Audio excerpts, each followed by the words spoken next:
Okay, so mag-unbox tayo ngayon. Order natin na pangtanggal ng gulong ng ating motor. Huwag na natin patagalin. Buksan na po natin. Ayan. Bubble wrap. Tapos, nakakarton. Ayan. Di naman masyadong masilan to kasi bakal to eh. Moment of truth. Ayan na. Mabigat. Ayan na po.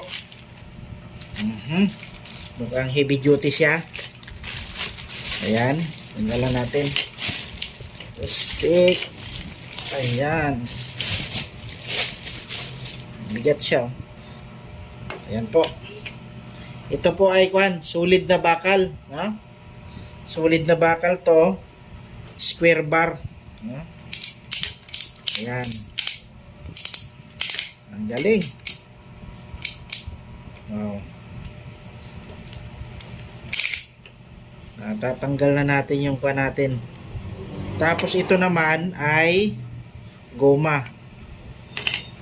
Yung iba walang kang goma eh. Kuan lang din siya, baka lang din. Pero okay na to, goma. Tapos to goma din ito. Mabigat, sulit na bakal. Sana ay magtagal ito. Kasi masarap dalhin ito, mga pang emergency. Tayo na ang magbo-vulcanize kahit hindi natin ipagawa sa iba. Basta mayroon tayong compressor, may materials tayo, ay kayang-kaya po natin tagalin yung gulong ng ating mga motor. Hindi lang po motor ito, kahit sa gulong ng sasakyan po, pwede rin ito.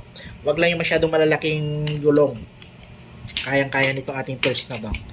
So by the way, yun lang at sana ay nagkaroon kayo ng idea. Thank you!